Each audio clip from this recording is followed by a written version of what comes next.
Our next guest, Darvio Morrow, is out with a new op-ed in Newsweek magazine. In it, he argues that the GOP is learning what Black folks have known forever, that the FBI can be corrupt. Darvio writes, quote, many conservatives are now learning how easy it is to influence, corrupt, and weaponize law enforcement to target citizens whose views they don't approve of. While shocking to some, none of this is new to those of us who are aware of the full, non-sanitized history of the FBI. Darvio Morrow is CEO of FCB Radio Network and co-host of the Outlaws radio show. Welcome back to Rising. Thank you for having me. I appreciate it. Yeah, we're so happy to have you with us today. And Brianna talked about this a little bit in her radar, and I completely agree. But, lay it out for us. What precisely are conservatives learning about the FBI? I think, in their view, obviously, they believe that this raid was, and a number of other things that the FBI has done in the Trump era have been politically motivated, have been designed to target political groups or individuals who have views that they disagree with. And the point in the piece was just to kind of, point out like this, in some communities, the FBI has always had this reputation. They have a long history of doing things against the law, above the law, against individuals and groups, that they deem a problem.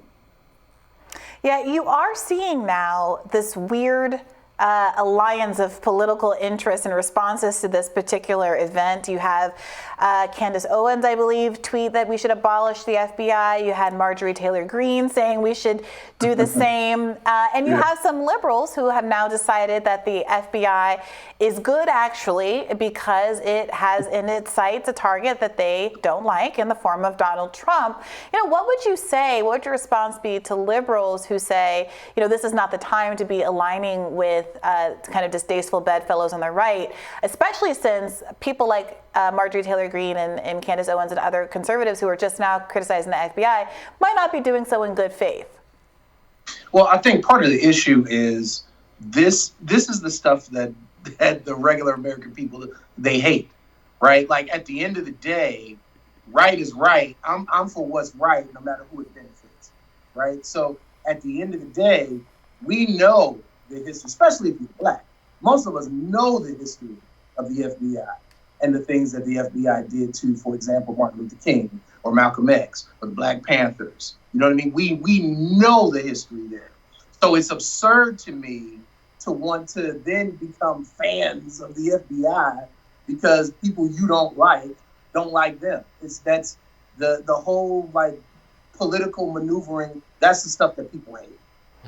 Yeah, my concern is that people don't like the FBI until it's the FBI going after someone like the Black Panthers, who some conservatives, there was an argument recently about whether or not some of these, Black equality liberation groups should be put on terrorist watch lists along with the KKK and some of these white supremacist organizations. There are, obviously plenty of people on the right who would characterize Malcolm X as a what do they call it, a subversive that should have been wiretapped and should have been monitored. And obviously the origins of the FBI have a lot to do with kind of anti-communism and suppressing left political movements like socialism and communism, which I can imagine a lot of conservatives saying, well, that was good. They were the good guys then. How can you start to thread that needle and explain to folks how to get a certain level of institutional consistency here and to understand that the institution itself is a problem, even if you like if you don't like the particular target? Well, I think a lot of people are learning now that if you give government institutions certain power, they will use it. And they may use it against people you don't like today, but it could be you tomorrow. And so I think you do see this conversation among some elements of the right that are like, you know what, maybe we shouldn't have a national police force. Maybe we should limit this thing to the issues that the federal government must deal with and then rely on state police or local police to enforce other federal laws. And I think this is a perfect opportunity for principled people on the left and principled people on the right to have a conversation, people who actually believe in stuff. I'm not talking about the sycophants. I'm not talking about the brain-dead partisans. People who actually believe in stuff. This is a perfect opportunity to have a conversation about, you know what? They might have a little too much.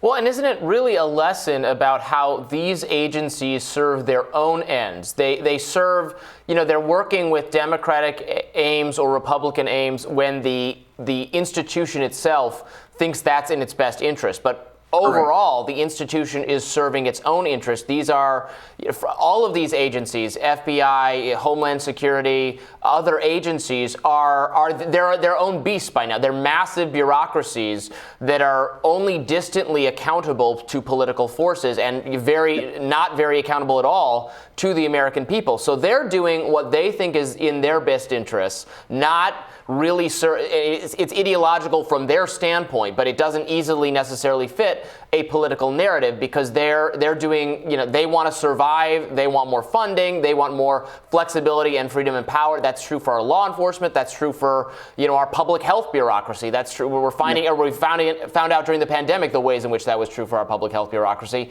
It's true all the way down. So I would hope this is a moment, to not go.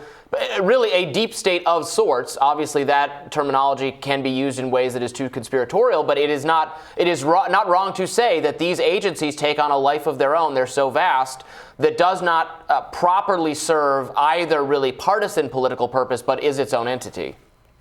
Absolutely. I think those of you who are watching who are NFL fans, you've heard the term protect the shield, right? Which is the idea that the only thing that the NFL cares about is protecting the shield, protecting the brand, if you will. And so I think a lot of our federal organizations, they're not necessarily there to serve the public. They're there to protect their shield. They're there to do what's in their best interest. And understanding that, us as the American people have to say, okay, well then we need to kind of rein this power in a little bit. Because now you see a long history. No one can deny it. It was easier to deny when the FBI was only going after 12% of the population. But now that you've pissed half of the country off, now we can have a conversation about maybe they have too much power to begin with. Yeah. No, very true. Very true. Darvio Morrow, thank you so much for joining us. We really appreciate it. Thank you for having me. And we'll have more Rising right after this.